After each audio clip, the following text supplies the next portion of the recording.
Hello and welcome back to HR Stew. My name is Regina Direly. And I'm Holly Knowles. And this is HR Stew.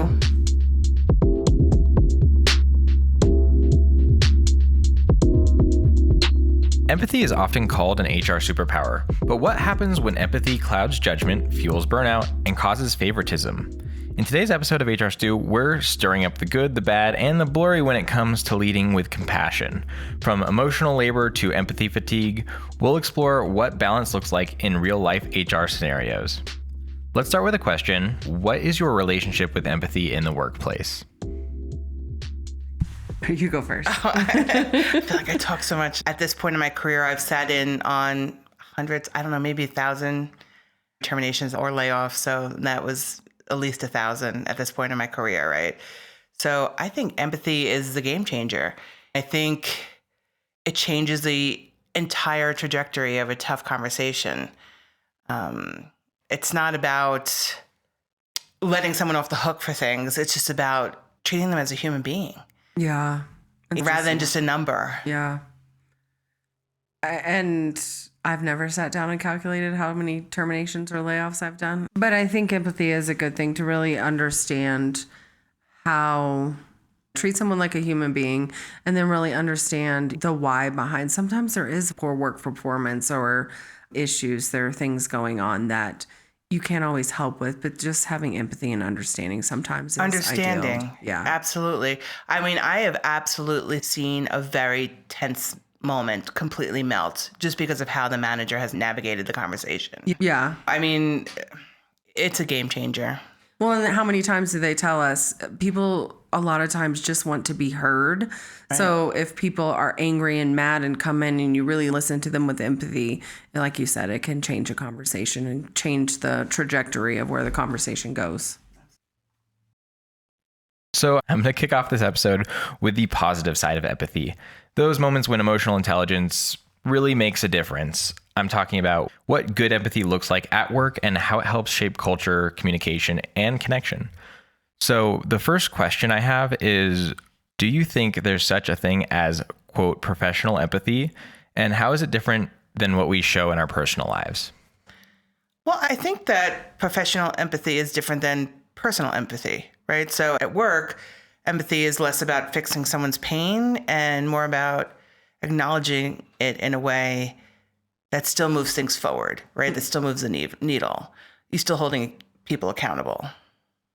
Well, in some of the ways how it's different in the workplace, it can help foster trust amongst your team. It can lead to meaningful solutions and interactions amongst your team. If people feel comfortable coming to you with things because you show empathy and you have empathy for all of your staff, then hopefully you can get to a resolution a lot quicker, or you can work on a project really well together and get the project completed, those kinds of things.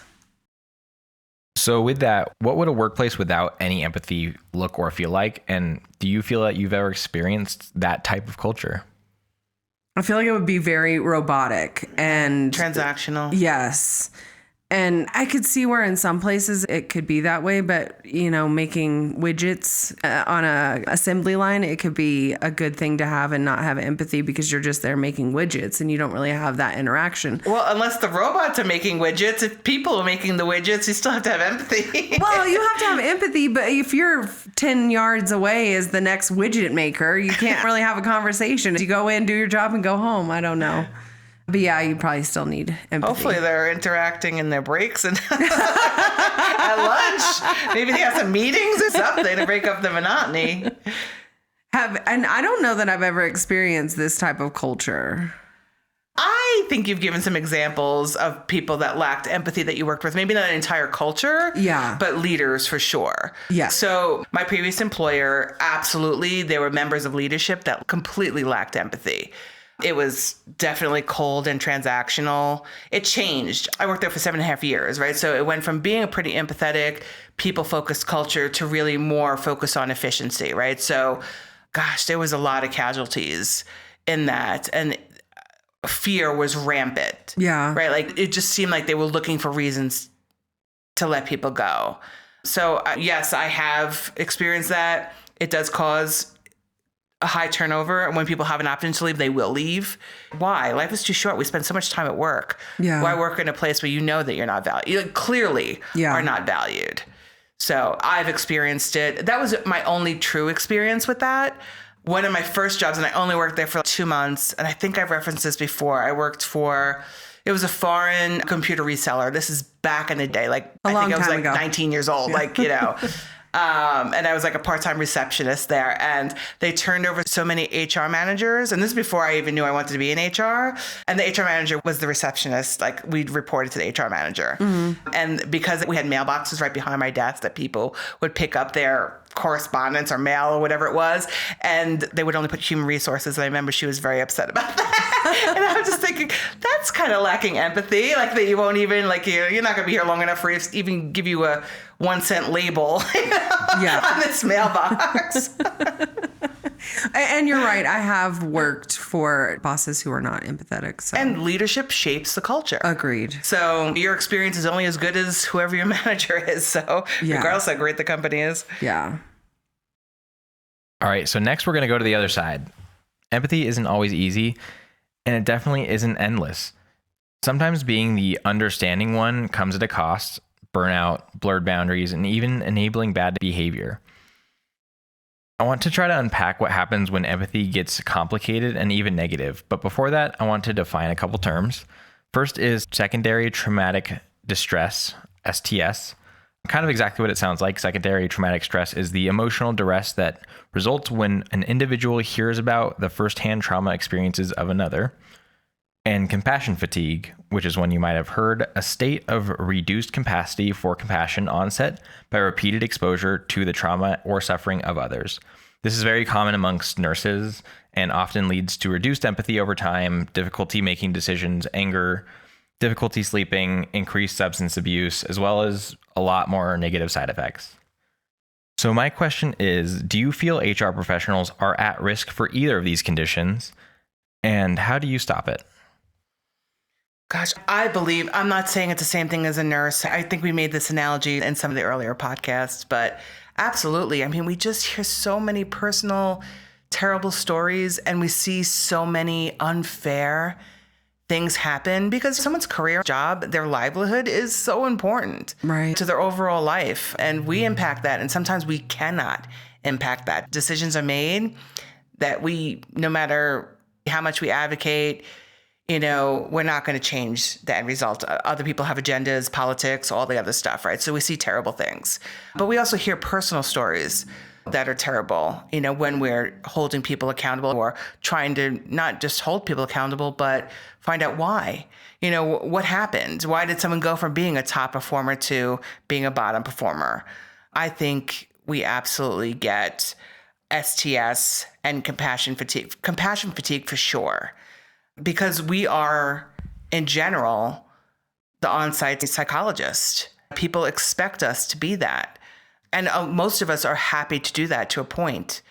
But then self-preservation is also important to be able to sustain it.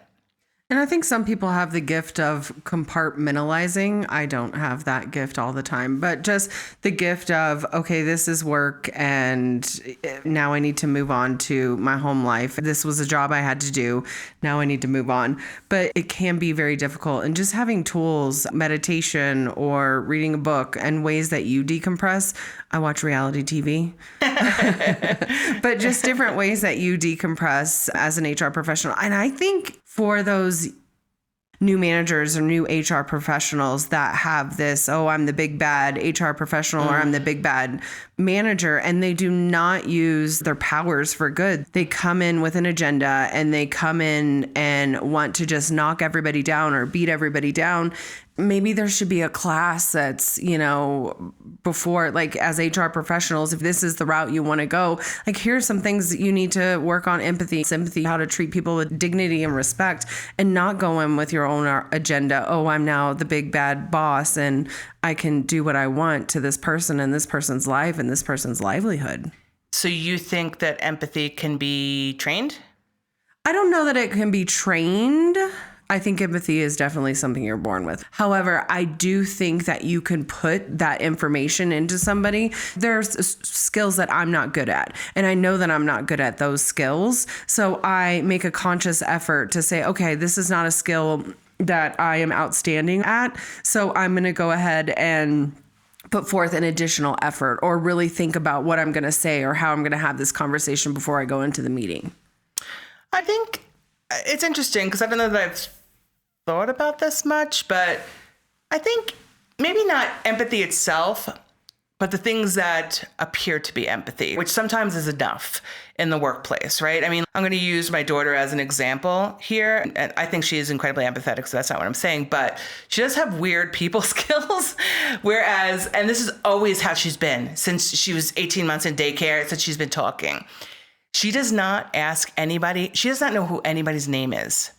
Nobody, ever. She would go to daycare with somebody for 4 years. And I'd be like, what's that person's name? I don't know. You know, she'll go to summer camp. What school do they go to? I don't know. What grade are they in? I don't know. I'm like, what do you talk about with these people? You know? And she's texting with them. She's in group chats. But that's one of the things that I work on her with. I'm like, okay. And she's a teenager now, so like how much she's going to absorb this. But this is one thing we've always worked on. And I think she did get better. Like she'd have answers for me.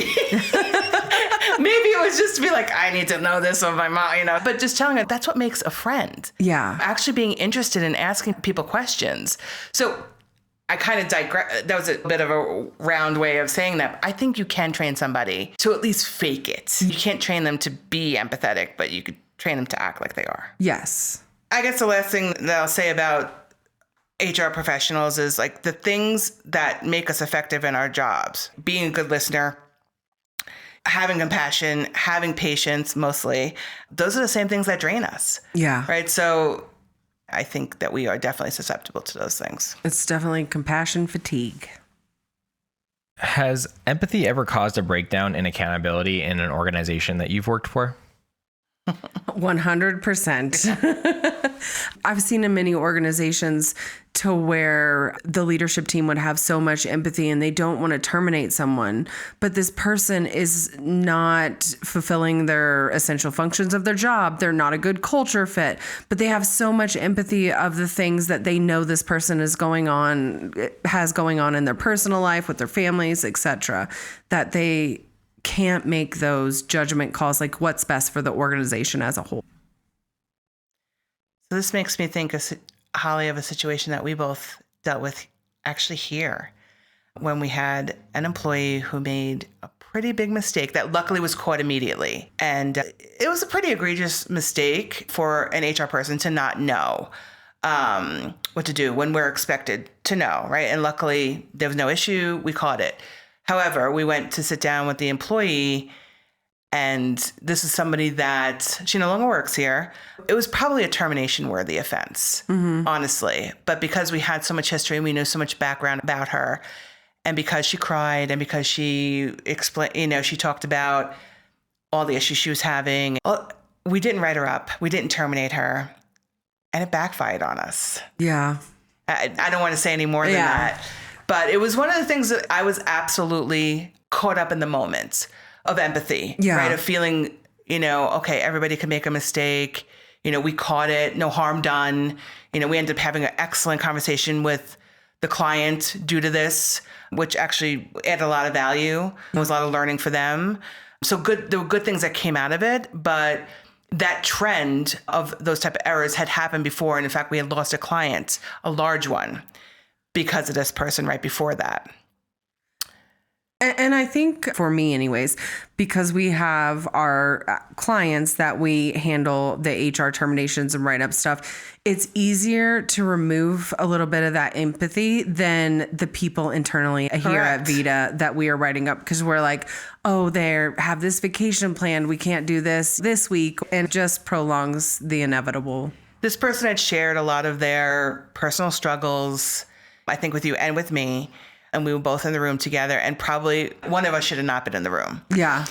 Together. And so that was a learning opportunity for me, I think, even this far into my career, right? Like how susceptible you can be to letting empathy lead you to make bad decisions. Yeah. Sometimes, because everybody's, like if we kept on making mistakes or if we lost another client, other people's jobs could have been at risk. Yeah. In this company. So I don't know. I immediately thought of that situation and how we coach, we counsel, we sound so good when we're saying things to other people, but sometimes we're not perfect. We don't do it right either. We are not. No. All right, so to conclude, I want to discuss striking the balance between the good and the bad empathy. So the first question I have is, how do you distinguish between understanding someone's situation versus excusing their negative behavior? I think we say this very often to our clients. You have to separate the two. You have to say, you're at a place, there's a business that needs to be ran. There are however many other employees that need to not feel the burden of picking up your work because everybody has empathy for you or leadership has empathy for you. You really have to separate the two and say, this is your essential functions, what I need you to do. I understand you have stuff going on in your personal life. However, we're still going to go down the performance process. I mean, again, being empathetic does not mean you're excusing behavior. It means you're delivering tough feedback in a way that preserves dignity, right? I mean, that's really all it is. Yeah. How can managers remain empathetic while also addressing performance issues directly? I think we see this a lot. Over the years, we've definitely seen many leaders avoid performance conversations in the name of being empathetic. Mm-hmm. That's avoidance. Yeah. So you're not doing anybody any favors by not being candid with them, especially if you have to be even more candid later on or have a more escalated conversation later on. Right. And you can't fix what you don't know. So as an employee, you would want to know what you're doing wrong or what you're doing incorrectly so you can hopefully fix the behavior. I see you. I understand. I still need you to meet this expectation. Yeah. And stick to the facts, their poor work performance, and that is all. Don't mention anything about their personal life or anything that they have going on. Just stick to the facts of their poor work performance. Have you experienced somebody that was a good performer? Like sometimes, the theory is you're putting someone on a PIP, it's to get them out the door, right? But that's not typically the goal. No. Especially when you have someone that was performing previously. It's like, how do we get back to that? So I don't know. I think being empathetic during those types of conversations can have a good result.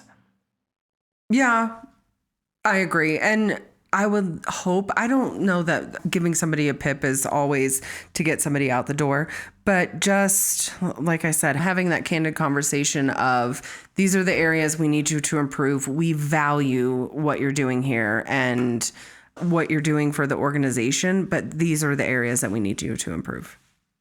I think, having empathy without clarity is not helping anybody. I think if employees feel like I get the ick, if you want to call it that, if I feel like there's pity.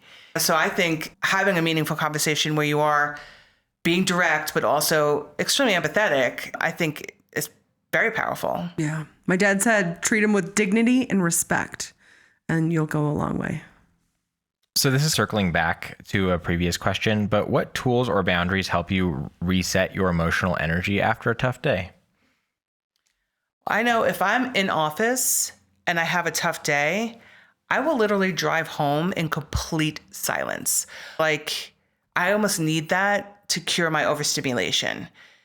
So I won't have the radio on. I won't be listening to a podcast. If the phone rings, I will not answer it. And I think in a previous podcast, I may have talked about how my husband used to like to talk to me on my way home. And I needed to not do that to kind of decompress. That's one tool if I'm in office. If I'm not in office, I think laughter. Like right before this podcast started, I asked for you guys' ear to vent a little bit. And then we ended with laughing. And I was like, I needed that. I needed a laugh to reset myself. Watching something stupid, searching for funny TikTok videos or dog videos, not the sad ones, that make you laugh. I don't know. I have to have something like mindless on, hence reality TV, because I can't be in silence. My brain goes 90 to nothing and I rethink all of the events that happen throughout the day. Oh, yeah. So watching something or having something in the background to really mute out the voices in my head, I should say. And I also think laughter is amazing. I have a really good group of friends, and if I'm having a bad day or a bad week, and I'll say, hey, let's meet up, and we just laugh for hours, and that cures all. Absolutely. I agree. It's the best medicine. All right, so now we're going to move on to Ask HR, where people can go online and ask HR professionals questions and get answers. So this comes from user middle-aged Anne, and the title is, Can a boss ask personal questions about your PTO? It reads, our boss keeps asking my coworker, let's call her Susan, why she's taking days off. Susan has worked there for years and is awarded more paid time off than our boss, and I think she's jealous, to be honest. She doesn't seem to target others. Recently, Susan has taken 2 days off for her husband to have a minor surgery. They had a huge fight the day before the surgery, and she kicked him out to his sister's. He is remaining there while he recovers, so Susan still took that time off because she was upset. Susan is now worried that the boss will fire her if she finds out that she wasn't at the surgery. To be fair, she believes this because she was yelled at when she took a half day to get her hair done. Legally, a boss isn't supposed to ask you about your personal relationships, are they? Or how you're spending the paid time off you're given by the company, right? She doesn't have to answer if she's asked. Or is the boss in the wrong for even asking? So that's a roundabout way of asking the larger question, can your boss ask you about what you're spending your PTO on? Okay, well, first let's start off with, why is Susan so sherry? Right? Sherry Susan. I wrote that in that note. People know a lot about her life. She's sharing a lot. Yeah. Which kind of opens the door. Her husband, her sister, her hair appointment, what you have for breakfast. I don't know. Not everybody needs that level of detail. Yeah. So she's sharing information freely. But just because Susan is sharing information doesn't mean that she's obligated to give any information. Yeah. Especially when it comes to PTO. PTO is time earned in Colorado. It's counted as wages. Yeah. I don't know. Do we know what state this was in? It looks like it's Ohio. I just think, why does the manager care if she's getting her hair done? That's a liability on your books. You want your employees to get that all. You want them to take their time. Yeah. On top of it. So I don't know. As always, I feel like there's some details here missing, but I don't know what. And we would, yes, there are some details missing. We want to know, do they have a sick policy? Do they have all this stuff? But if you're taking paid time off, your earned paid time off, you don't have to tell anybody anything. You just say, I'm taking paid time off. I need the day. And just follow the process. Whatever your company established process is, whatever the required timeline is, use that. You do not have to justify it. Yes. I always feel like I have to justify it when I'm taking paid time off, but nobody cares why I'm taking time off. Definitely the manager asking her, and only her, does, if that's actually the case. We don't actually know that's true, but that's certainly a perception. And this employee cares enough. Well, that's the other thing. Susan is telling everybody her problems, right? So she's also creating a narrative. We don't know if it's true or not.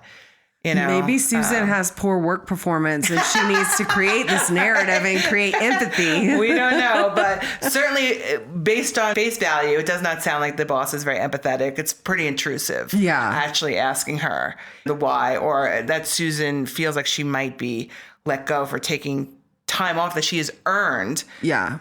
She wasn't taking like a family leave. That was actually just PTO. So it doesn't matter if her husband was sick or not. She could take the day off and do nothing. Yeah. So I don't know if that's just in her own head, if she's getting other employees riled up as well, or if this is actually a problem. It's hard to say because we've seen all scenarios. And Susan, happen. stop sharing with your coworkers. Yeah, her manager should just be like, enjoy your time off. Yeah, agreed. Have a good one. Bye. Don't call, don't write. What was the second part of the question? Did we address it? Yeah, it was pretty much addressed. She doesn't have to answer when she's asked, which kind of brings me to, I've had a friend in this situation, specifically where they do physical requests for PTO and the boss being like, oh yeah, just come to my office and I'll approve it. They'll hand it in and say, oh, what are you doing? Before they approve it. And there's like a gray, you're not approving it yet kind of situation. How do you think that should be handled? There's no, unless you're asking personal medical information, at least in the state of Colorado, you could ask somebody, they don't have to share it with you. I think it's incredibly intrusive and uncomfortable. I don't think it should be, is that someone in this state? Yes. That, I think that is problematic. That is your wages in the state of Colorado. In other states, it is a tactic, right? States like Florida, for instance, where they don't have to pay out PTO. They do right? not have to pay out PTO. Right. So if you keep on denying, and you know you're going to let somebody go, and you keep on denying their vacation, you could make them lose their vacation, right? So it's a strategy. Here in Colorado, you can't do that. You have to pay it out. Well, and to play devil's advocate, maybe this manager whom your friend is handing their paper request off, maybe they think they have a relationship or they're working on building a relationship. I'm genuinely just interested in your life. Are you going somewhere fun, or you going to tour colleges, or what are you going to do? So this manager could be coming from that. Like, I could see if I disagree. I think it's complete power play. Well, and I've put in a vacation request, and you've probably said, where are you going? But it's because we have a relationship. No, I don't, because you write on your thing where you're going. That's fair. What are you doing there? You're like, Powell. I know where you're going. But it could be just I think they could have a relationship, or the manager perceives they have a relationship. Well, he's asking the question, clearly this is a problem for the person. Yeah. That's my assumption. I have a contrary thing about that, though. For example, I would put in PTO. I didn't say what was on there. It was approved. And then a week later, or like right before, Regina asked, oh, where are you going? Is it something fun? Not before the approval, after the approval. Gotcha.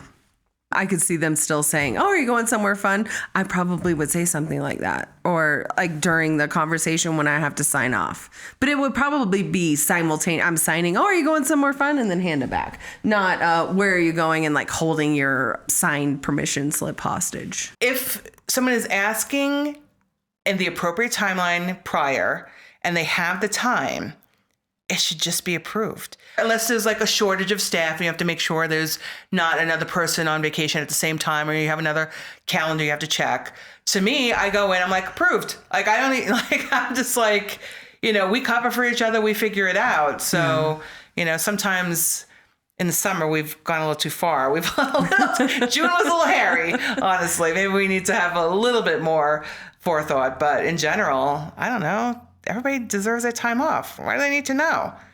I should also add, it's 2025, almost 2026. I think they should do away with the paper PTO request off. I'm just saying. But that's also a power thing. I'm going to make you come and ask me in person. That's why I think it's a power play. Your friend needs a new job. Agreed. So that's all the time we have for today. We want to thank you all for listening. If you've enjoyed your time with us, please subscribe and leave a review. If you have any HR stories or questions to share, message us on Instagram at hr.stew. I'm Holly. And I'm Regina. And we'll see you next time on HR Stew.